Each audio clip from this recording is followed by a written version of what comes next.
De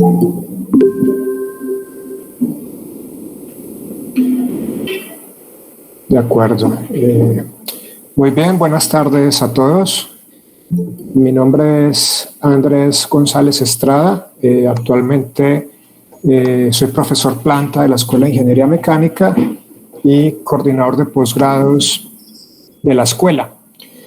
Dentro de las actividades de investigación y promoción que tenemos planteadas, se ha establecido una serie de seminarios que hemos ido desarrollando a lo largo de este semestre y del anterior, con el fin de precisamente promover estas actividades de investigación entre los estudiantes de pregrado, posgrado y en general la comunidad académica. Bueno, en ese sentido agradecerles a todos su asistencia y su interés en esta serie de charlas. El día de hoy nos acompaña el estudiante de maestría Carlos Mauricio Ruiz Díaz, quien es estudiante activo perteneciente al grupo GEMA y que nos va a hablar sobre el tema de, en general, inteligencia artificial y en particular la aplicación de redes neuronales para el uso en problemas de ingeniería.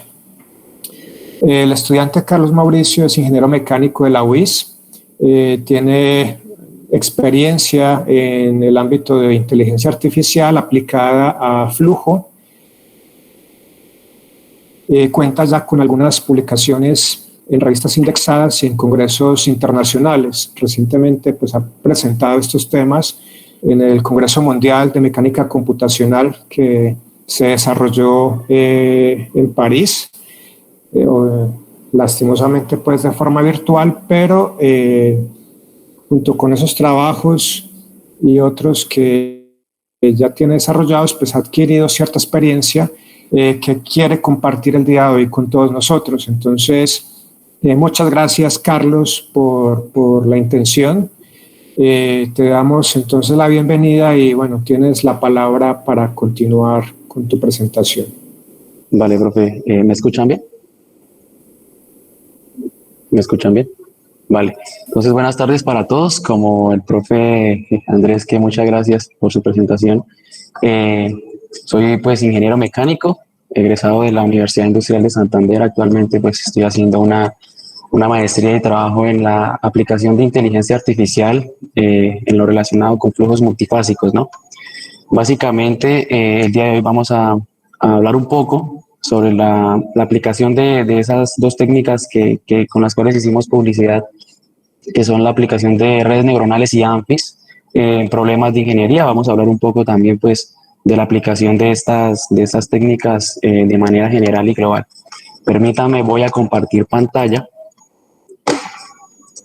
Ustedes, por favor, profe, por favor, me confirma si logran ver mi pantalla. Sí, es correcto, se puede ver. Vale, profe, muchas gracias. Bien, entonces el webinar claramente es la aplicación de inteligencia artificial, específicamente redes neuronales y ANFIS en este caso.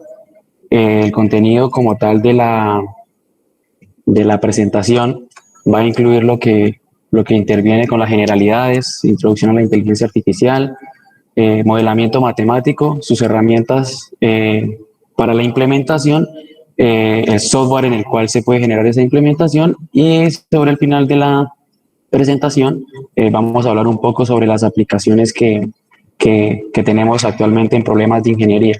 Me gustaría iniciar hablando un poco de cierta manera cuál fue mi motivación para iniciar a tratar esta temática, para iniciar a tratar esta temática, digámoslo así, que de manera general me remonto al 2019 cuando estuve en Brasil, que prácticamente allá estuve desarrollando mi último semestre académico y tuve la oportunidad de conocer el laboratorio de descobamientos multifásicos industriales.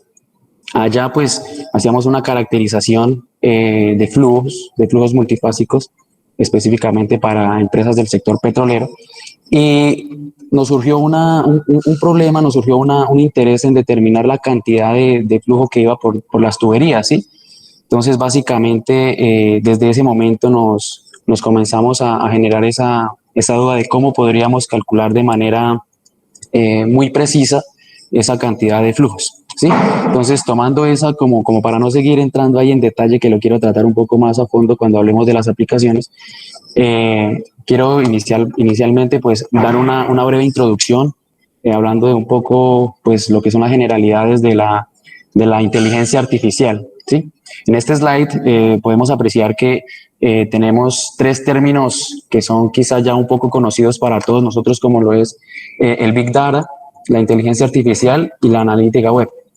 Hay ciertos paradigmas que se han creado sobre estas temáticas, entonces quiero comenzar de una vez rompiendo esas ideas cerradas que de pronto se han generado o nos hemos generado pues a través del tiempo por no de pronto colocarnos en la tarea de identificar a ciencia cierta o de ver a ciencia cierta qué es cada una de estas cuestiones.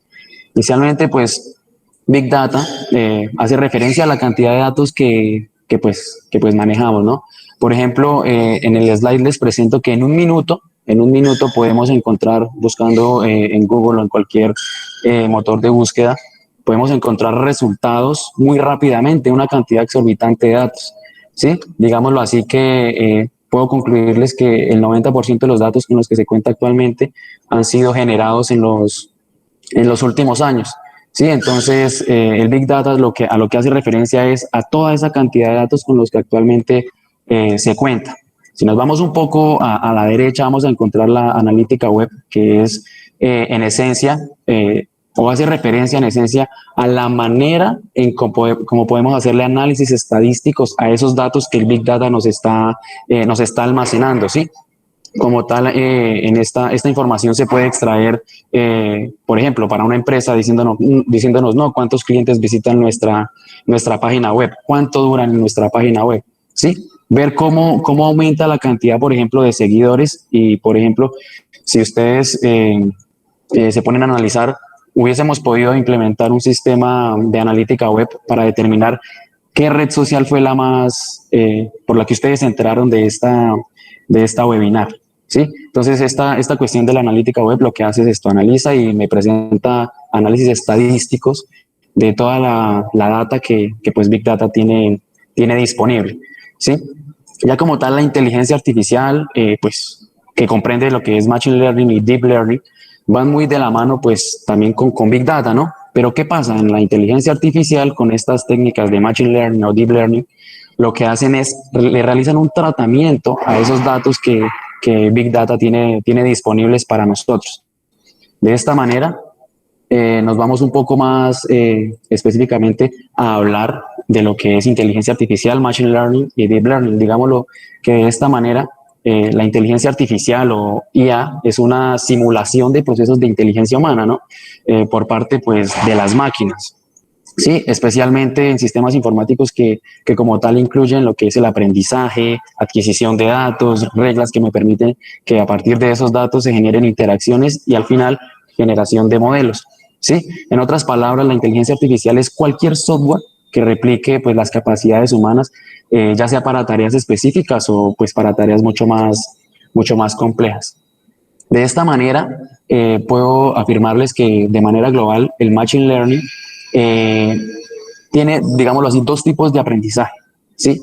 Un tipo de aprendizaje que es el aprendizaje supervisado y otro que es el no supervisado. ¿Qué hago referencia con aprendizaje supervisado? Este aprendizaje se presenta cuando estamos entrenando un modelo, pero el entrenamiento lo hacemos a partir de datos que, por ejemplo, de los cuales conocemos entradas y conocemos salidas, ¿sí? Es decir, conocemos parámetros que pues ya hemos determinado, por ejemplo, en cuestiones experimentales y sabemos qué salidas se deben obtener, ¿sí? Qué resultados se deben obtener. Eso es un aprendizaje supervisado en términos generales. Y un aprendizaje no supervisado es cuando sencillamente conocemos las entradas, ¿sí? Conocemos, por ejemplo, hablándolo en términos generales, de pronto en una hidroeléctrica conocemos que el flujo que está ingresando, le podemos conocer el caudal, le podemos conocer la presión, la temperatura del líquido. Entonces, a partir de esas variables, entrenamos un modelo, pero ¿qué pasa? No conocemos su salida, no sabemos a dónde tenemos que llegar. Entonces, ese es un aprendizaje no supervisado, hablándolo en términos de Machine Learning. Hoy vamos a trabajar mucho con animales, ¿sí? Hoy vamos a trabajar mucho con animales y aquí coloco como primer ejemplo en este slide la manera en cómo nosotros aprendemos, ¿sí? Para nosotros poder determinar que la imagen que está en el costado izquierdo es un perro, nosotros anteriormente ya tuvimos que haber hecho un aprendizaje personal para poder diferenciar que aquí tenemos una camioneta, tenemos otro tipo de perro, otro animal, ¿sí? Otros tipos de animales, una casa, por ejemplo. Entonces, para nosotros generar ese aprendizaje y poder llegar a la conclusión de que la imagen de la izquierda es un perro, ya tuvimos que haber hecho un aprendizaje previo y una diferenciación adecuada de las cosas que no lo son, ¿sí? Esto nosotros los humanos, digámoslo de manera análoga, las máquinas, ¿qué hacen? Sí, las máquinas, ¿qué hacen o cómo es que nosotros estamos aplicando o cómo se aplica el aprendizaje automático en ellas?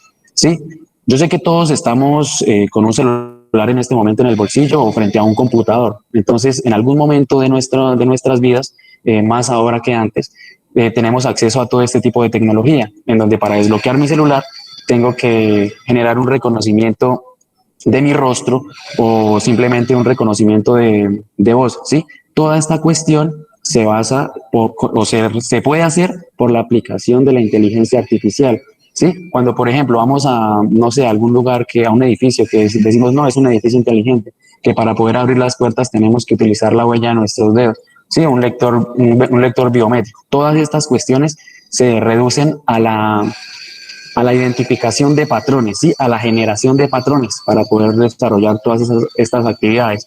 Un ejemplo muy claro y muy sencillo es de cuando nos vamos a tomar una selfie, nuestro propio celular, él se encarga de enfocar nuestro rostro, se encarga de enfocar nuestro rostro tal como está aquí en la imagen del centro.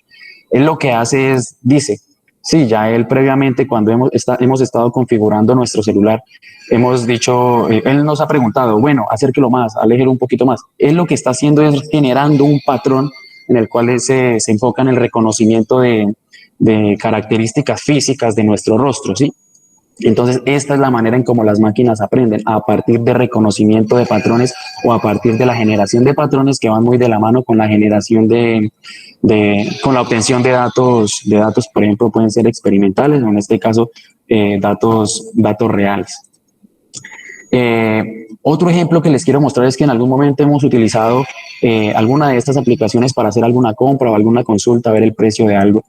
Y estoy muy seguro, ustedes han visto que, por ejemplo, en Facebook, en Instagram, en Twitter, les han aparecido sugerencias de, no, mira, zapatos, no, mira, aquí hay celulares económicos, ¿sí? Entonces, esas sugerencias no son porque, ay, el celular, qué coincidencia, sino simplemente son una aplicación de todas esas búsquedas que hemos generado, es decir, se han generado unos patrones, se han generado unas memorias que guardan específicamente la información que nosotros de manera más frecuente buscamos, ¿sí? Entonces, esto para enfocarlos un poquito más sobre las aplicaciones generales en cuanto a tecnología de la inteligencia artificial.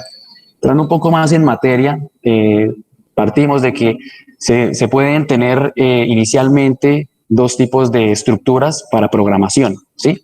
Yo soy ingeniero mecánico, no me especializo en programación, pero digámoslo, este tema de la inteligencia artificial no nos limita a que para poderla utilizar debemos ser programadores, debemos utilizar X o Y lenguaje, no, sino simplemente es muy flexible.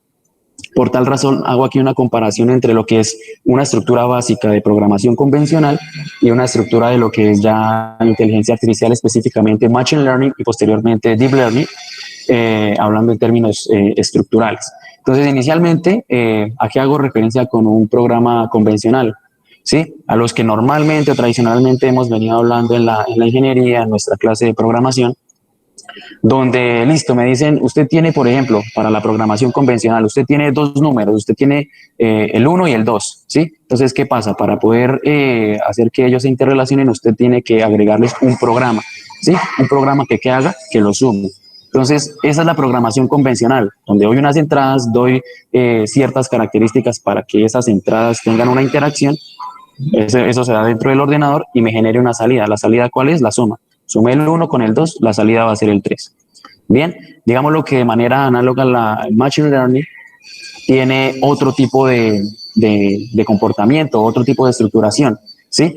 en el cual como tal se tiene que partir de entradas y salidas. Esas entradas y esas salidas, como anteriormente les dije, son, por ejemplo, tengo esas propiedades, de esas características de presión, temperatura, caudales, ¿sí? Por poner un ejemplo. Y quiero lograr un programa en el cual estén interactuando ellas tres, ¿sí? En el cual estén interactuando ellas tres y me permitan generar modelos predictivos. Es decir, ese programa que se va a generar aquí con el desarrollo de Machine Learning va a ser un programa en el cual están interactuando esas tres variables que anteriormente les mencioné en el ejemplo. Bien, entonces, haciendo ya una comparación entre Machine Learning y Deep Learning, todo parte pues sí, de una entrada, ¿sí? De una entrada. De lo que de manera muy personal les puedo mencionar o les puedo concluir es que los datos son la materia prima para la aplicación de la inteligencia artificial, ¿sí? Estas herramientas de inteligencia artificial se fundamentan en datos, ¿sí? Entonces, aquí volviendo a la comparación entre Machine Learning y Deep Learning, las dos técnicas parten de una entrada, ¿no? ¿Qué pasa? En el Machine Learning es un poquito de pronto así más demorado, en este aprendizaje de máquinas es un poquito más demorado porque ella tiene que primero generar una extracción de características, ¿sí? Generar primero esos patrones que anteriormente les mostré, por ejemplo, el del reconocimiento facial, ¿sí? ¿Para qué hacer? Para después clasificar esa información, generar llenar esas casillas con la información propia de, por ejemplo, sus características físicas, ¿sí? Para posteriormente decirme si es, por ejemplo, una vaca o no es una vaca, como en este ejemplo lo estoy colocando. ¿Qué pasa en el Deep Learning? En el Deep Learning uno le suministra datos, le suministra entradas, ¿sí? Y a partir de una interacción interna del modelo matemático o del modelo automático, ella me va a generar unas interacciones propias y me va a decir al final, listo, si es una vaca o no es una vaca. Es decir, la diferencia entre Machine Learning y Deep Learning es que el Deep Learning me puede generar procesos mucho más rápidos al evitarse generar esa caracterización, porque la caracterización ella lo hace de manera implícita al generar interacciones de esas entradas que le estamos brindando. Bien, para poder hacer uso o aplicar las técnicas que son nuestro parámetro fundamental para esta webinar, que eran las redes neuronales y ANFIS, ¿sí? Debo seguir una cadena de pronto así sí, una secuencia en la cual pues voy a poder determinar o voy a poder lograr un mejor resultado en cuanto al modelo que estoy buscando, ¿sí? A la predicción que estoy buscando. Entonces, el tratamiento que se le deben dar a los datos específicamente o lo que se debe hacer específicamente para poder tener un buen modelo es seguir esta secuencia que de manera personal estructuré, ¿sí? En el que el primero es adquirir los datos, ¿sí? Adquirir los datos, tener nuestras bases de datos, de pronto utilizar Big Data, ¿sí? Que son datos que están en la red. Sí, después le hacemos un procesamiento a esos datos con el fin de ver si nuestros datos en realidad tienen la calidad que necesitamos para poder entrenar una red neuronal, por ejemplo, sí, que no me vaya a generar valores extraños. Después de ese procesamiento de los datos, nos vamos a enfocar un poco en la obtención de un primer modelo con el cual vamos a entrenar, que vamos hacia el paso 4, el cual vamos a entrenar, como les dije anteriormente, él tiene que ir aprendiendo.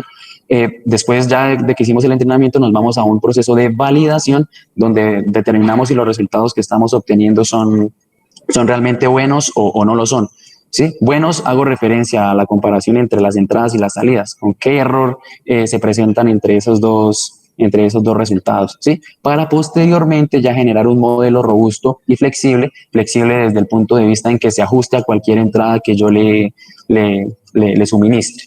Bien, de manera específica o de manera general, mejor dicho, les presento en este slide la estructura de una red neuronal sencilla, ¿sí? Una red neuronal, ¿en qué consiste? En que va a tener unas capas, una serie de capas. En este caso, yo les esquematizo acá 3 capas, una capa de entrada, una capa oculta y una capa de salida. ¿Qué pasa? Esa capa de entrada es donde tengo todos los datos que voy a ingresar, todos los datos a los cuales les voy a realizar el tratamiento, ¿sí? Hablándolo en términos generales. ¿Qué pasa?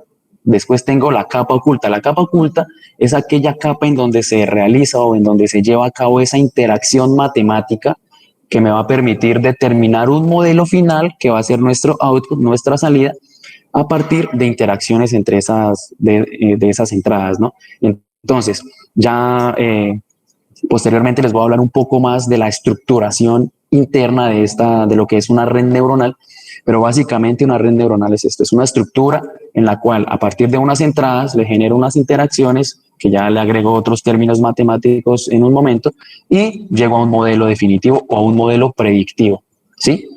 Entonces, también hablando un poco de lo que es ANFIS, que apenas lo estamos nombrando, ANFIS es una ampliación, esto es un modelo híbrido, ¿sí? Para el tratamiento de datos y la generación de modelos, pero yo lo veo desde el punto de vista en que ANFIS es una ampliación de lo que es una red neuronal, ¿sí? Claramente se le agregan muchas más cuestiones matemáticas, se le agregan unas funciones de membresía, unas cuestiones lingüísticas y otras interacciones dentro de las capas ocultas. Sí, básicamente la estructura es muy similar a la de una red neuronal, por eso digo que es una ampliación, solamente que cambia la interacción interna. Sí, porque ¿qué pasa? Se parte también de unos vectores de entrada, de unos datos de entrada, donde posteriormente pasan a donde les voy a decir, listo, ustedes van a interactuar de esta manera. Sí, después pues hay una serie de complementos matemáticos con los cuales van a interactuar todas esas entradas y me van a generar una salida. ¿Sí? Esa salida va a ser igual un modelo predictivo que me va a permitir conocer cuestiones que pues me van a evitar tener que realizar experimentación o me van a tener que esperar a que pase cierto tiempo para obtener un resultado, hablándolo ya de manera real. No, sino que esos modelos predictivos, a partir de esas características de entrada, me van a generar resultados sin tener que estar esperando una gran cantidad de tiempo. Claramente, en un momento les voy a hablar un poco del costo computacional que tiene la aplicación, ya sea de una red neuronal o de un modelo ANFIS. ¿Sí? Volviendo ya de pronto a los animales, como les mencioné hace un momento, ¿qué pasa? Yo ahora estoy en esta cuestión de adquisición de datos. Sí, en la presentación vamos apenas en el paso de adquisición de datos, que era nuestro primer paso para implementar inteligencia artificial. Sí, entonces aquí mi entrada va a ser la imagen de una vaca. Sí, entonces yo en el segundo paso ya debo definirle o debo hacerle un procesamiento a los datos. Este procesamiento es que a partir de esa imagen yo voy a generar esas matrices a partir de los colores básicos. Sí, se van a generar aquí, esto hablándolo en términos de píxeles, se van a generar unas matrices características de esa imagen, ¿sí? Es decir, si yo colocara otra imagen de otro animal o de otra vaca, ya me va a generar automáticamente unas matrices con otros datos, ¿sí? Porque cada una de esas imágenes tiene sus propios valores para cada rango de color. Entonces, listo, continuando con el procesamiento, ¿qué pasa? Estas matrices las debo unir en un solo vector, que en este caso las unimos en un vector columna, donde inicialmente tenemos pues el color rojo, después en el medio el color verde y posteriormente el color azul. Listo, entonces tenemos aquí una imagen vectorial modificada, o sea, la imagen que inicialmente pues era una foto, la convertimos a un vector de números característicos propios de esa imagen. Posteriormente debo hacerle un tratamiento a los datos. Sí, entonces a partir de esa imagen le realicé ya pues la vectorización, la conversión a números, le hago una normalización a esos datos y posteriormente los coloco dentro de una red neuronal en este caso. Sí, entonces básicamente vuelvo a lo que anteriormente les estaba mencionando de la estructura general de una red neuronal. Entonces parto de unas entradas, aquí ya me va a generar unas capas ocultas y posteriormente me va a generar una salida, que para este ejemplo la salida es si es una vaca o si no es una vaca. Sí, pero no es así de sencillo de determinar, listo, si es una vaca o no, sino centrémonos un poco en el análisis matemático o en la estructura matemática que tiene la red neuronal. Sí, aquí tenemos unas entradas que tenemos X0, X1, X 12.286, ¿sí? Etcétera. Entonces, cada una de esas entradas va a entrar a un nodo en el cual van a interactuar. Ya posteriormente de esa interacción nos venimos a de pronto ver con un poco más de detalle la parte matemática. Digámoslo así, aquí les muestro un esquema general de lo que es una red neuronal. ¿Sí? En este caso, esta estructura así de sencilla como se las estoy mostrando se denomina perceptrón, que es la unidad básica de las redes neuronales. ¿Y en qué consiste? En que tengo unas entradas que interactúan en un nodo, que es la capa oculta, y me genera una salida, me genera una activación o una predicción. ¿Sí? Básicamente, ¿de qué está conformada esa capa oculta? La capa oculta tiene dos funciones importantes, una que denominamos regresión logística y otra que se llama función de activación. Entonces, la regresión logística, si hacemos un análisis rápido de su composición, tenemos que es un W transpuesto por un X más un B, ¿sí? Entonces, ese W es un vector que se llama vector de pesos. Esos pesos lo que representan son el grado de intervención que cada una de esas variables va a tener sobre el modelo final, ¿sí? De pronto, si volvamos al mismo ejemplo, tengo presión, tengo caudal y tengo temperatura. Entonces, si por ejemplo yo quiero determinar la potencia con la que está cayendo el agua, yo debo entrar a determinar a partir de esos pesos cuál de esas tres variables, si la presión, si la temperatura o el caudal, cuál de esas tres presiones van a intervenir, de esas tres variables van a intervenir más en la potencia de caída del fluido, por ejemplo. ¿Sí? Entonces el W es un vector que consta de, o que pues significa el grado de intervención de cada una de esas variables en el modelo de salida. La transposición es que, por ejemplo, si teníamos esos datos guardados en un vector fila, si lo transponemos va a quedar convertido en un vector columna. Listo, está multiplicado por un X. Ese X es un vector que incluye todas las entradas. ¿Sí? Si nos damos cuenta aquí en el input, tenemos X1, X2 y X3. Esas entradas están concretizadas aquí, en este X. ¿Sí? Posteriormente vemos que se le está sumando a ese término, se le está sumando un B, que se llama sesgo o en inglés bias. Ese término como tal es el que controla qué tan predispuesta está la red neuronal a, por ejemplo, a disparar un 1 o a disparar un 0, ¿sí? Independientemente de los pesos. Es decir, un sesgo alto, por ejemplo, si queremos llegar a un sesgo alto, quiere decir que la entrada es muy baja, ¿sí?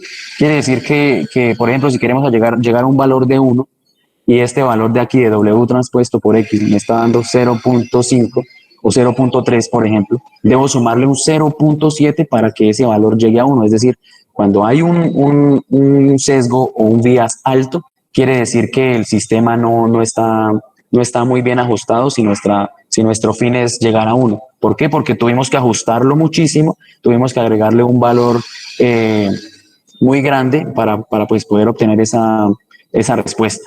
De manera análoga, después de ya tener estructurada esa regresión logística con todos los valores de entradas, de pesos y de vías, incluimos esa regresión dentro de una función de activación. Aquí está simbolizado con un sigma, pero claramente no es el único tipo de función de activación que existe. También existe tangente hiperbólica, también existe unidades lineales de rectificación, que es prácticamente el que más se recomienda por el comportamiento lineal que tiene. Es decir, si volvemos aquí tenemos un comportamiento, aquí en esta imagen se puede ver aquí un poco reducido que el comportamiento para esta función sigmoide es, digámoslo así, curvilíneo. ¿Qué pasa si yo hago una derivada en la parte superior y una derivada en la parte inferior? Tiende a cero, ¿no? Porque la pendiente de la recta tangente que voy a trazar en ese punto, pues va a tender a cero, va a estar casi acostada. Entonces, ¿qué pasa? Eso vuelve más lento el aprendizaje de la máquina, ¿sí? Eso vuelve más lento el aprendizaje de la máquina. Por ende, se recomienda, pues, la aplicación de las unidades lineales de rectificación. Porque si voy a derivar, simplemente no voy a tener problemas con la pendiente de esa recta tangente. De manera específica, nosotros estamos implementando lo que es ANFIS y lo que es redes neuronales en dos softwares, ¿sí? MATLAB y Python. Inicialmente, MATLAB lo hemos utilizado para la estructuración de lo que son las redes neuronales. Específicamente, MATLAB tiene dentro de su toolbox una herramienta como tal especializada en redes neuronales. Sí, como les dije anteriormente, no necesitamos ser programadores para poder tener una buena aplicación de la herramienta o obtener valores o modelos óptimos. Es decir, no necesitamos ser programadores para lograrlo. Bien, entonces aquí les presento un poco lo que es el interfaz de esa herramienta que nos brinda MATLAB, en donde para este ejemplo, pues yo le iba a dar o le di el nombre a nuestra red neuronal de webinar, ¿sí? ¿Qué pasa? En esta interfaz nosotros podemos hacer una configuración muy, muy detallada de la estructura como tal del modelo que queremos generar, ¿sí? O del entrenamiento que queremos darle a nuestra red neuronal. Entonces, aquí dice Network Type. Aquí tenemos que es Feed Forward Backpropagation. ¿Qué pasa? Hay muchos tipos de redes neuronales, ¿sí? Hay redes neuronales convolucionales, redes neuronales en los que simplemente van a poseer backpropagation o simplemente backward propagation o feed propagation, ¿sí? O simplemente le adicionan broadcasting, que es acelerar el proceso de aprendizaje. Entonces, nosotros, o en este caso, de manera autónoma, escogí el feed forward backpropagation. ¿Por qué? Porque podemos tener un avance capa a capa, podemos ir logrando la estructuración de nuestro modelo predictivo y también podemos devolvernos, ¿sí? Devolvernos, hacer que el aprendizaje de nuestra red neuronal sea mucho más completo, ¿sí? Sea mucho más completo al tener más interacciones internas. Bien, el siguiente paso que seguimos para poder continuar con la estructuración de nuestra red neuronal es la inclusión de los datos, ¿sí? De nuestros datos de entrada y nuestros datos de salida. Si bien recuerdan, en un par de slides anteriores, les mencionaba que para Machine Learning nosotros utilizamos como las entradas o variables del sistema y salidas. El resultado también lo debemos tener. En este caso, con la aplicación que de manera personal estoy trabajando en mi proyecto de maestría, mis entradas son variables físicas de lo que tiene que ver con flujos multifásicos, y las salidas son, un ejemplo, porque ya he trabajado en más cosas, un ejemplo es la fracción volumétrica, la cantidad de esos fluidos dentro de una tubería. Entonces, se deben incluir los datos, ¿sí? Como les dije, son nuestra materia prima para la estructuración de cualquiera de estas técnicas. Después se le dan aquí otra serie de parámetros que son funciones de entrenamiento, qué tipo de aprendizaje queremos que tenga, qué parámetro queremos que nos muestre la efectividad o la eficiencia de nuestro modelo, ¿sí? La precisión de nuestro modelo. Entonces aquí podemos estructurar de tal manera, de forma autónoma, esto sí es de cada uno de las personas que utiliza la herramienta, puede hacer esta selección aquí del número de capas ocultas como bien quiera, ¿sí? Puede comenzar desde una que es la básica hasta las que quiera, ¿sí? Básicamente es la flexibilidad de las redes neuronales, en que uno le puede adicionar la cantidad, no requiere adicionar una cantidad específica de capas internas para que me genere un buen modelo, ¿sí? Para que me genere un modelo predictivo muy preciso. De igual manera vamos a tener aquí funciones de activación con más alternativas. En este caso aquí tenemos función de transferencia, ¿sí? Que es tangente sigmoide. También en esta herramienta podemos utilizar lo que es logaritmo sigmoide, ¿sí? Entonces, pasando ya después de hacer esta programación, nos vamos a crear la red neuronal, y ya me abre otra interfaz, me genera otra interfaz en donde ya voy a poder tener gráficas de funcionamiento, de entrenamiento y modelos de regresión, donde voy a poder determinar qué tan próximos estuvieron mis datos de entrenamiento pues, a algún modelo lineal, si es posible. Entonces, posterior a ello, aquí lo que les estoy mencionando, podemos, en esa herramienta de MATLAB, podemos determinar este tipo de estructura de red neuronal, que por ejemplo aquí tenemos una capa, dos capas, tres capas, cuatro capas, cinco capas, ¿sí?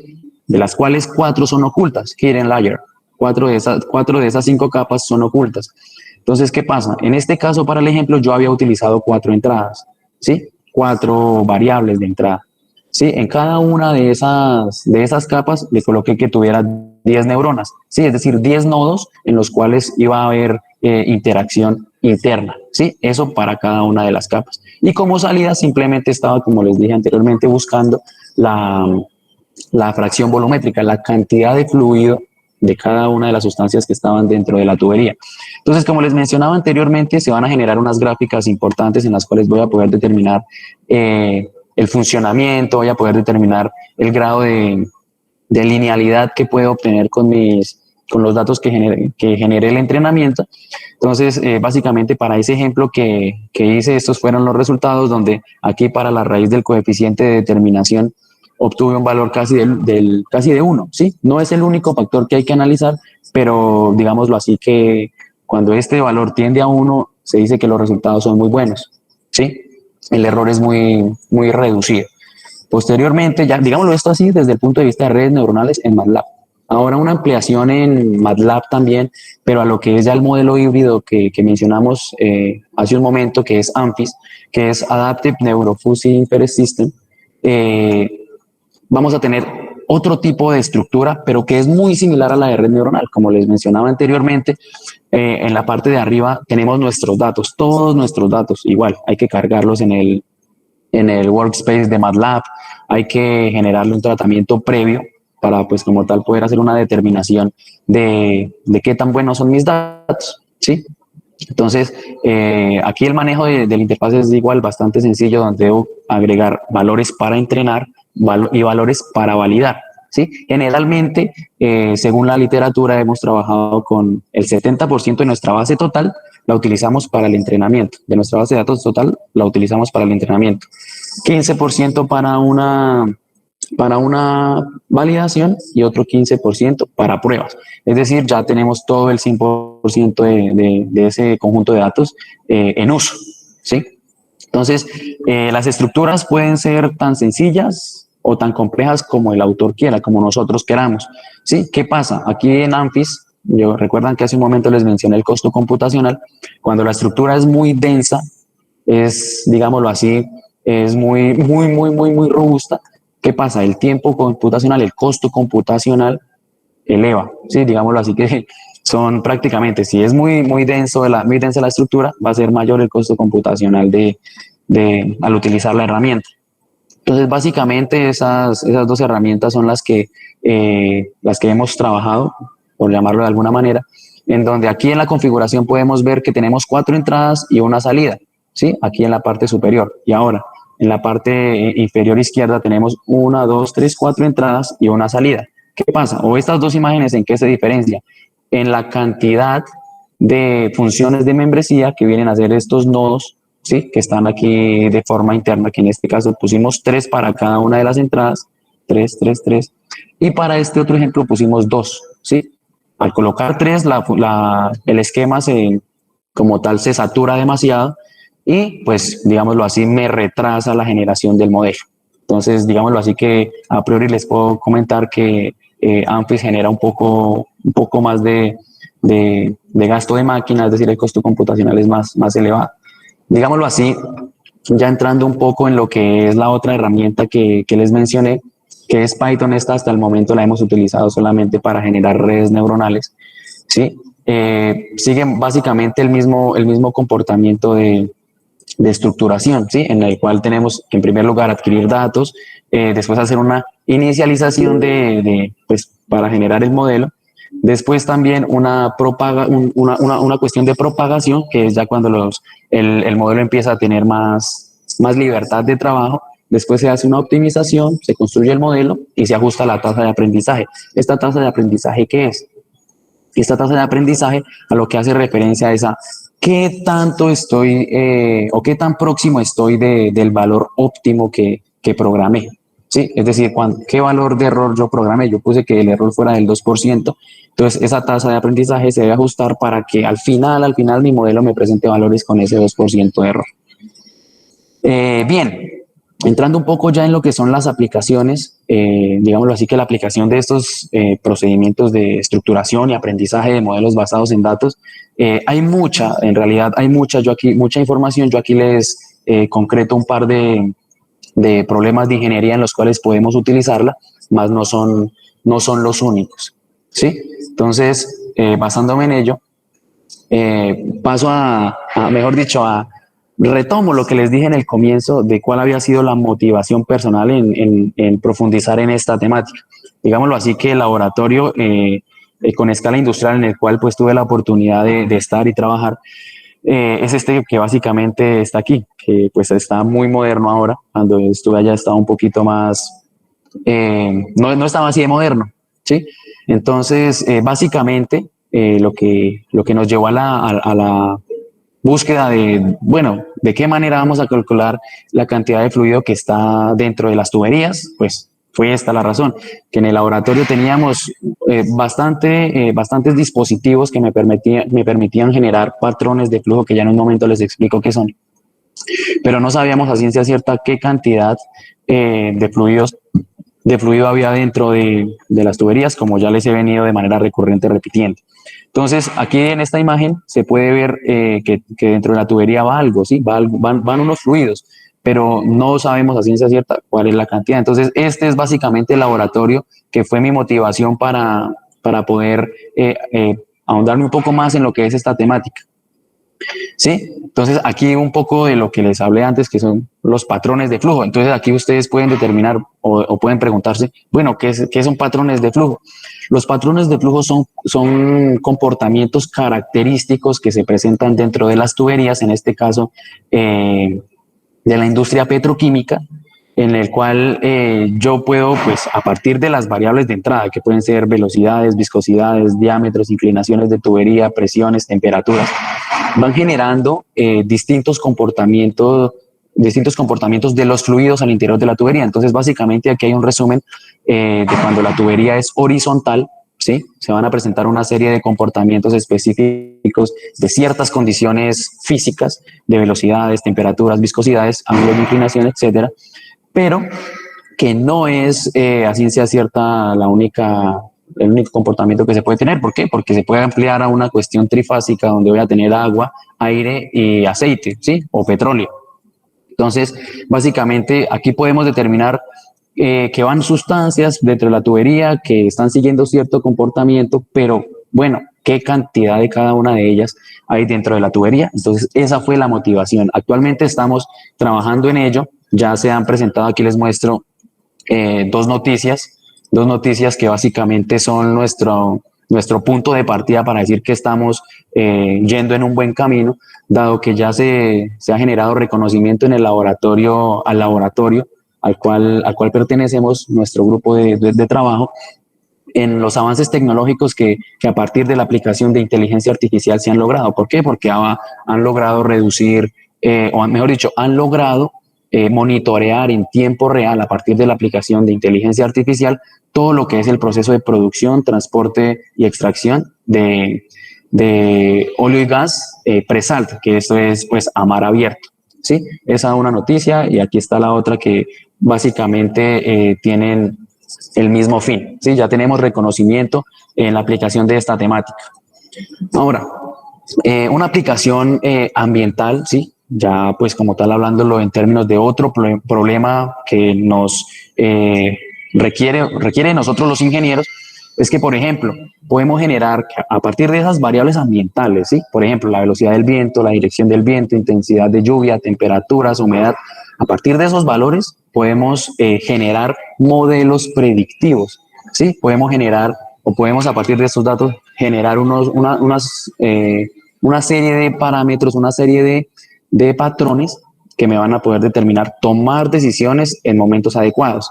Sí, por ejemplo, si yo ya tengo una base de datos, por ejemplo, estas imágenes son tomadas de los atlas del IDEAM, tanto para la velocidad como para la radiación, ¿sí? Entonces, ¿qué pasa? El IDEAM tiene instalados en el área nacional cierta cantidad de medidores climáticos, ¿sí? Entonces, ¿qué hacen esos medidores climáticos? Guardan información, salvan información referente a, pues, presiones, temperaturas, humedades, como les mencioné anteriormente. Entonces, esto genera que se puedan o que exista la posibilidad de aplicar o de generar algún modelo predictivo que me permita, bueno, listo, si ya tengo estas condiciones de temperatura, estas condiciones del viento, esta humedad, esta presión en este determinado momento, ¿sí? Entonces, ¿qué va a pasar? ¿Sí? ¿Qué va a pasar? ¿Será que va a llegar una tormenta?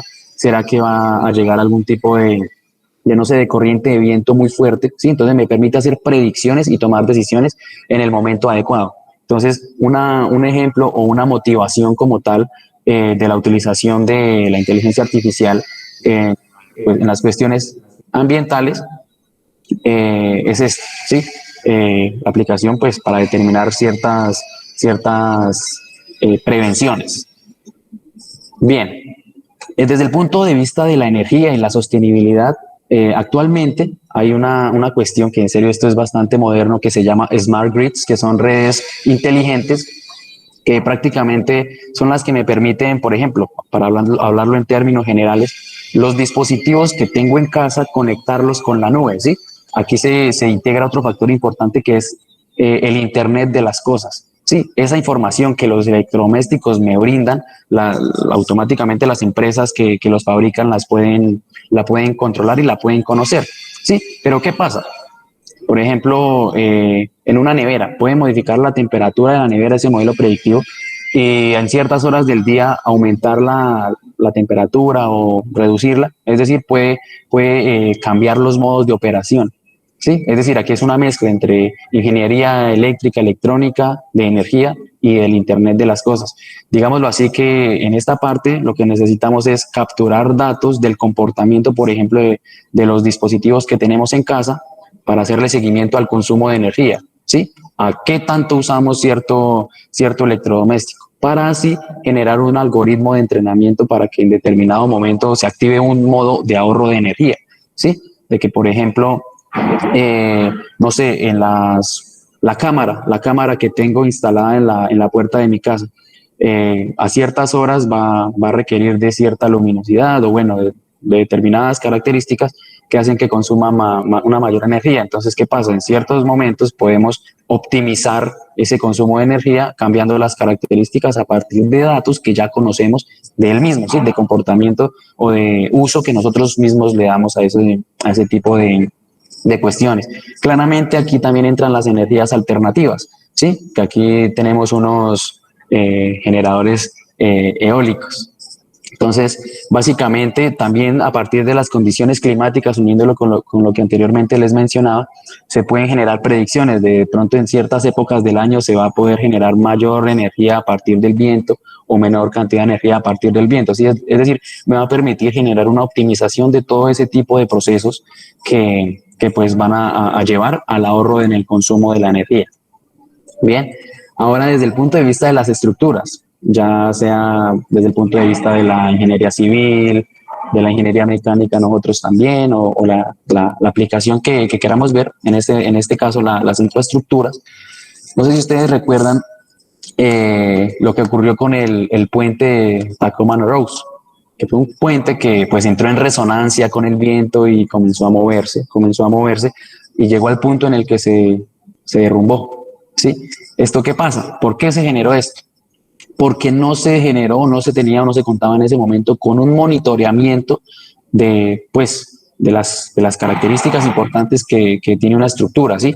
Entonces, por ejemplo, no tenía un monitoreamiento de la resonancia, ¿sí? No tenía un monitoreamiento de la frecuencia de oscilación y por ende nadie sabía que esa cuestión iba a pasar. Por tal razón, una aplicación de la inteligencia artificial en este caso es generar como tal un monitoreo, por ejemplo, de cargas, un monitoreo de resonancia, un monitoreo de frecuencias de oscilación, para poder determinar en qué momento debo intervenir. ¿Sí? En estructuras físicas, pues eso se logra a partir de acelerómetros especiales. ¿Sí? Y con esa información en el dominio tiempo, puedo hacer a partir de la implementación de transformadas de Fourier, puedo cambiarla al dominio frecuencia y de esta manera poder hacer un seguimiento en tiempo real de las características que pueden ser muy peligrosas si fallan, ¿sí? Es decir, a los que nos gusta el fútbol, que en lo personal me gusta bastante el fútbol, si vamos a un estadio, el estadio está súper lleno y todo el mundo está saltando en las tribunas, ¿qué pasa? Se debe hacer o se debe tener cierto monitoreo de, bueno, esta estructura se va a caer o en realidad va a soportar el peso y la carga, mejor dicho, que tiene sobre ella. Entonces, es importante aplicar este tipo de técnicas porque necesito un monitoreo que me permita a ciencia cierta, pues poder como tal ver si las cosas van a estar bien, por qué cantidad de tiempo, y si van a estar mal, pues listo, entrar a hacerle, por ejemplo, un mantenimiento o un cambio.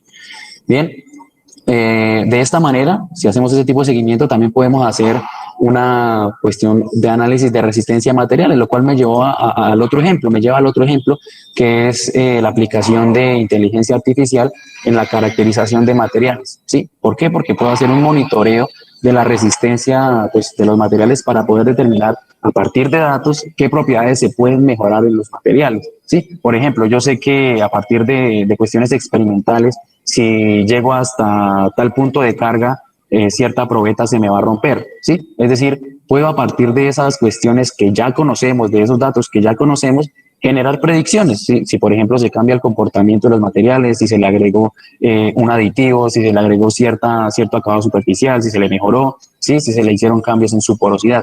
Entonces, todo esto se va enfocando a lo que es el mejoramiento de la calidad a partir de la implementación de esa inteligencia artificial que me va a permitir generar modelos predictivos para, como tal, a partir de esos datos que ya conozco, por ejemplo, de esfuerzo a la atención o cualquier otro tipo de esfuerzo, me va a decir, listo, puede llegar hasta, ¿qué pasa si llega hasta este esfuerzo? No, se va a romper, listo, ya tengo un modelo predictivo que me va a permitir modificar los materiales, que inclusive aquí en nuestro grupo de asistentes está pues el profesor Andrés, que es bastante conocedor de este tema de todo lo que tiene que ver con materiales.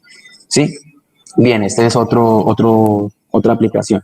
Posteriormente, cuando uno hace un análisis de resistencia o cuestiones así, puede hablar también de mantenimiento, lo cual me lleva a otro ejemplo, ¿sí? Como tal, el monitoreo de dispositivos, ¿sí? El monitoreo de dispositivos en mantenimiento es algo fundamental, ¿sí? Es algo fundamental para nosotros, ya hablándolo desde un punto de vista de ingeniería. ¿Por qué? Porque básicamente estamos generando o más gastos o menos gastos, estamos generando riesgos o estamos evitándolos, ¿sí? Estamos evitando catástrofes, lo que sea. En este caso, en los ejemplos que les muestro, tenemos una turbina de un avión y un conjunto de bombas en el sector industrial. ¿Qué pasa? Es necesario, es absolutamente necesario que para todo este tipo de máquinas o de elementos de máquinas tengamos un monitoreo, ¿sí? Que a estos dispositivos los estemos monitoreando también, así como la estructura de un estadio de fútbol, ¿sí? Entonces, a partir de esos datos de operación con los cuales se cuenta, ¿sí? A partir de ellos se pueden estructurar modelos predictivos que optimicen su funcionamiento, ¿sí? Es decir, podemos a partir de esos modelos predictivos decir, no, si esta pieza ya tiene tantas horas de vida útil, ya nos va a fallar, listo, ya podemos hacerle un seguimiento pleno de su comportamiento y de esta manera podemos extender un poco o hacer que el proceso acerque un poco más a la utilización de esas herramientas hasta ya prácticamente la finalización de su vida útil, ¿sí? Otra aplicación que es, digámoslo así, me gustó mucho esta aplicación la presentan en robótica, la trabajaron en la Escuela de Ingeniería de Sao Carlos, que es prácticamente donde inició mi interés por la aplicación de inteligencia artificial. Esto lo hizo un colombiano, dos colombianos en realidad. Ellos trabajaron en el laboratorio de rehabilitación de robótica de la Escuela de Ingeniería Mecánica, en la estructuración o en la formación de un exoesqueleto modular de miembros inferiores, ¿sí? Para la rehabilitación de pacientes que han sufrido accidentes. ¿Cómo es que funciona esta cuestión? Digámoslo así, que este dispositivo de manera autónoma identifica las zonas donde la persona accidentada tiene que hacer un mayor esfuerzo para poder tener movilidad de sus miembros inferiores, ¿sí? Es decir, si por ejemplo voy a subir una escalera, ¿qué parte del cuerpo voy a forzar más? Listo, el dispositivo se encarga de identificarlo y de aportarle un mayor apoyo a la persona en específicamente esa parte del sistema del tren inferior, ¿sí? Entonces, ¿qué pasa? A partir de esos datos que se van almacenando, también se podría generar un modelo que a partir del tipo de accidente se puede identificar en qué parte del tren inferior centrar del tren inferior, y ya pues se puede ampliar a a otra parte del cuerpo, ¿sí? Se puede centrar pues el interés en saber exactamente en qué parte del cuerpo se va a generar un mayor esfuerzo para así pues de manera inteligente o de manera automatizada el sistema se encargue de suplir esa necesidad. Digamos lo que ahora es el final de mi presentación en cuanto a las aplicaciones de la inteligencia artificial a la ingeniería, de un poco lo que es su estructuración matemática, de un poco también de lo que es las aplicaciones. Abro espacio, no sé si en el chat de pronto hicieron algunas preguntas, pero mientras tanto yo quiero mostrarles una aplicación pues, de lo que es como tal la aplicación de inteligencia artificial o la estructuración de una red neuronal en Python, ¿sí? Para finalizar la presentación.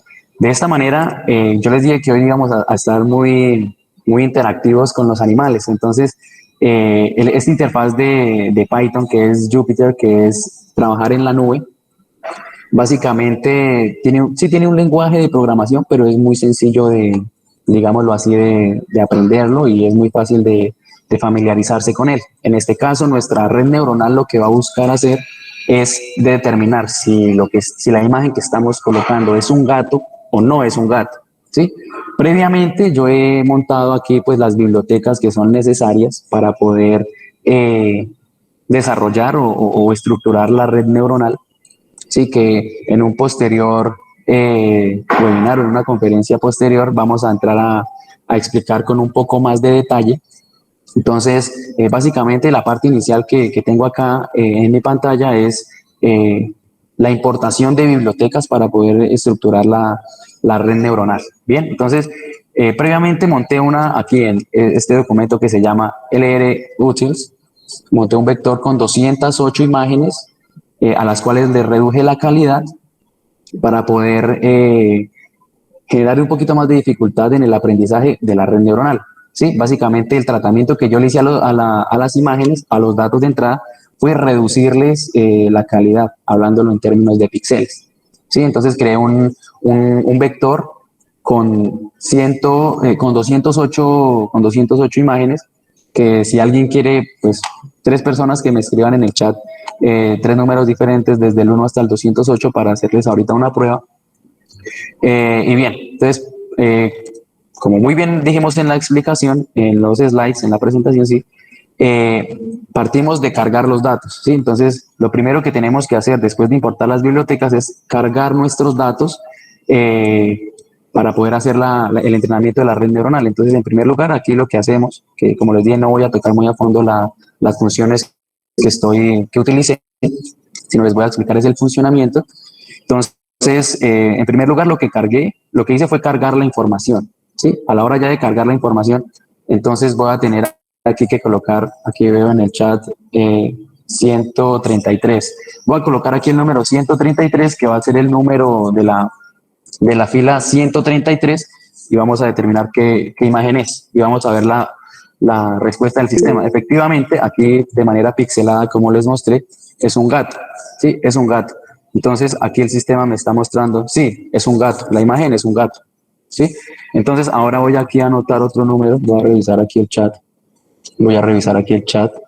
a ver, el 25. El 25 efectivamente también es un gato, y voy a poner aquí un número al azar, voy a poner, no sé, 17.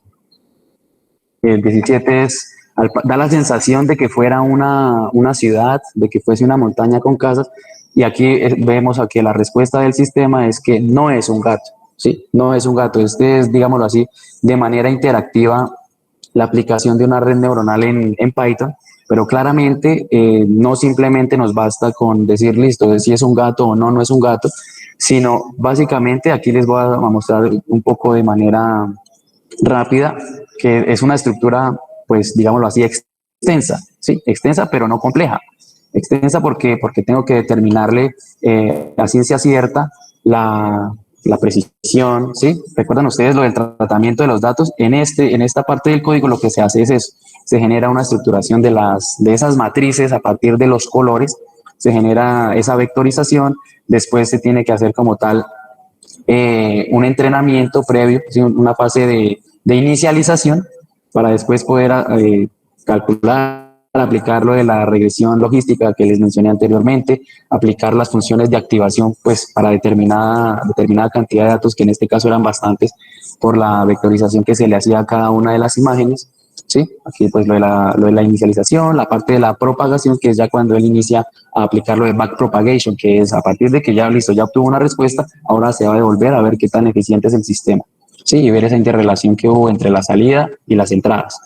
Ahora, aquí se hace la parte de lo que les mencioné también anteriormente, de los pesos y los vías, ¿sí? Los pesos que hacían referencia al nivel de intervención de cada uno de esas entradas, comparativamente con la salida, y el vía, pues el nivel de ajuste que se tiene. Después, pues una parte de optimización donde lo mismo, el backpropagation entra a jugar un papel fundamental, y aquí la generación de los vectores, la generación de los vectores W y B, para posteriormente aquí ya pues estructurar el modelo con los parámetros de pesos, de vías y demás. Y como punto final se tiene que, se pueden obtener valores o el costo, mejor dicho, de el error o la manera en cómo se va comportando el error para cada una de las iteraciones que va generando de forma interna la red neuronal. Digamos lo que de esa manera doy por finalizada la parte explicativa y ahora abro espacio para las preguntas. De acuerdo, Carlos, muchas gracias por la presentación. En A el ustedes, chat hay algunas preguntas. Isabel Ocampo quiere saber si para eliminar variables redundantes es válido emplear métodos de identificación de autovalores antes de correr algoritmos de Machine Learning para lograr una descripción de un proceso.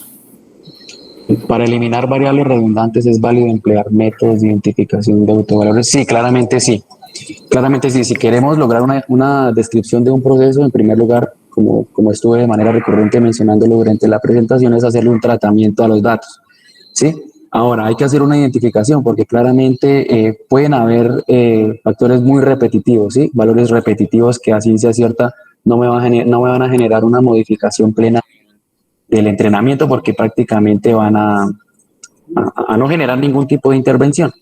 Entonces, aquí se puede hacer, por ejemplo, una matriz de correlación en la que voy a entrar a determinar si esas repeticiones en realidad tenían algún valor o me estaban modificando de cierta manera la descripción de un proceso, ¿sí?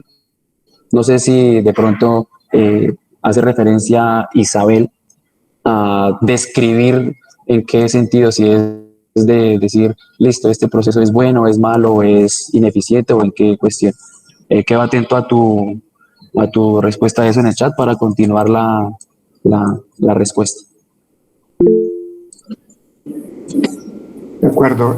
Félix Escalante pregunta si es posible utilizar redes neuronales online en este caso, o si es necesario hacer un entrenamiento offline dados los tiempos. No, inclusive una aplicación de esto es lo que les acabo de mostrar. Esto se trabaja plenamente en la nube. Aquí yo no utilicé mi ordenador para absolutamente nada. Digámoslo así, que esa aplicación de redes neuronales también se puede hacer de datasets que se encuentran ya en internet. Hay una herramienta en Google que prácticamente se encarga de eso, de buscar paquetes de datos que se llama Dataset Search. No sé si Félix puede buscarla. Puede buscarla, la voy aquí a colocar en el chat. Y ahí usted puede tomar bases de datos que están en la nube y usted no va a utilizar su computador para absolutamente nada. Claramente, después de pues, ya obtenerla, usted puede hacer las descargas pertinentes y trabajarlo offline, pero de cierta manera no es absolutamente necesario que todo el tiempo esté conectado a la red. ¿Sí? Básicamente sí se puede hacer esa aplicación de redes neuronales en línea. Inclusive Python tiene una comunidad que trabaja de forma interactiva solamente en la nube y todo es compartiendo información en la nube y ya. Diego Fonseca pregunta qué tipo de técnica produce mejores modelos independientemente del tiempo de computación necesario para producir ese modelo. Estaban hablando allí de la aplicación en robótica. ¿De la aplicación en robótica? Vale, digámoslo así que de manera general que yo le pueda decir a Diego que esta técnica es la mejor, no se la puedo decir porque todo depende de los datos que usted esté utilizando para realizar su entrenamiento, sus pruebas y su validación y la estructuración final del modelo. Digámoslo que de manera personal, con el entrenamiento que hemos podido determinar de lo que es aplicación de redes neuronales y el modelo híbrido de AMPIS, hemos podido determinar que los mejores resultados los encontramos a partir de la aplicación de inteligencia artificial, en este caso redes neuronales, y tiene el plus de que el costo computacional es muy bajo, ¿sí? No sé, es un clic y obtenemos resultados. Ahora por ejemplo, comparativamente hablando con el modelo de AMPIS, hemos pasado horas haciendo simulaciones y los resultados no se acercan siquiera a los de la red neuronal, es decir, no hemos presentado buenos resultados con la herramienta de ANFIS. Digámoslo así, que si les generó interés la cuestión de la aplicación robótica con el laboratorio que se encuentra en la ESC USP, voy a dejar mi correo electrónico en el chat para que ustedes me lo comuniquen y de manera directa organizamos, no sé, algún tipo de reunión con las personas que desarrollaron este exoesqueleto, y pues con gusto. Él precisamente lo mencioné en la presentación porque él abrió su disponibilidad a trabajar con personas que estuviesen interesadas en el tema. Listo, entonces voy a dejar mi correo en el chat. De acuerdo, Carlos, muchas gracias. La última pregunta es si Jefferson Román pregunta si es posible generar no solo un algoritmo, sino toda una estrategia general para poder predecir la vida operativa de equipos de turbomaquinaria usando Deep Learning. Sí, claramente no es que estemos limitados a simplemente aplicar una técnica y ya con esa técnica hacerle seguimiento o monitoreo, en este caso las turbomáquinas usando Deep Learning. No, claramente podemos crear como tal una herramienta muy robusta que junte modelos híbridos, ¿sí? Modelos de aprendizaje con genética, árboles de decisión, redes neuronales, máquinas de soporte vectorial y demás técnicas que se incluyen dentro de lo que es Machine Learning, ¿sí? Y como tal generar esa estrategia general que permita, a partir de datos claramente, porque como les dije es fundamental contar con datos, predecir la vida operativa de esas turbomáquinas. Es decir, se puede montar un sistema que incluya muchas técnicas y que ya de manera interactiva ella misma sea la que decida, oh, listo, esta técnica fue la que generó el mejor valor, apliquemos esta, listo. Pero todo se basa en el historial operativo de la máquina, ¿sí? Es decir, en los datos que pues X o Y empresa o laboratorio tenga como historial operativo de esa máquina. Se debe partir de ahí, pero claramente no se pueden generar algoritmos, no solamente uno, sino varios algoritmos que permitan esa obtención de predicción de la vida útil de una turbomáquina. De acuerdo, yo aparte de eso quisiera también aportar a esa pregunta indicando algo interesante. Esta semana precisamente fue el Simulation World de ANSYS, es una reunión anual donde pues sobre todo empresas proponen y muestran hacia dónde va el desarrollo en ingeniería. Y se notó este año en muchas de las aplicaciones que mostraron, incluso en las charlas del CEO de Rockwell Automation y mucha gente que está trabajando en técnicas para desarrollar gemelos digitales, donde la idea es plantear eso que comentaba Jefferson, estrategias dentro de toda la cadena de producción, dentro de todo el modelo de negocio que agreguen valor a la compañía. Y en ese caso, pues estaban trabajando compañías de control, sistemas de control, con las compañías de sistemas de simulación, desarrollo de software, etcétera, para poder predecir con mayor precisión cada vez más lo que ocurre en las plantas de producción. Entonces, por ejemplo, ya el año pasado Siemens también contaba en una de estas charlas que estaba en términos de turbomaquinaria, que estaba suministrando sus máquinas, sus turbinas con sensores embebidos para no solamente permitirle al usuario hacer monitoreo en tiempo real de sus sistemas y desarrollar algoritmos de predicción, sino que también lo estaban llevando de vuelta a la compañía toda esta información para meterlo en sistemas de inteligencia artificial que permitieran optimizar los diseños de sus futuras turbomáquinas. Entonces, eso es una, como comentaban ayer en la presentación, y también lo comentaba Carlos hoy, el Big Data le está dando a los ingenieros muchísima información, y uno de los retos de la ingeniería moderna es aprovechar esa información de la mejor manera. Entonces, para la operación, para el mantenimiento, para la predicción, para la reconfiguración de la operación. Muchas veces, también lo comentaron ayer, se puede mantener la producción reconfigurando las condiciones sin detener el activo.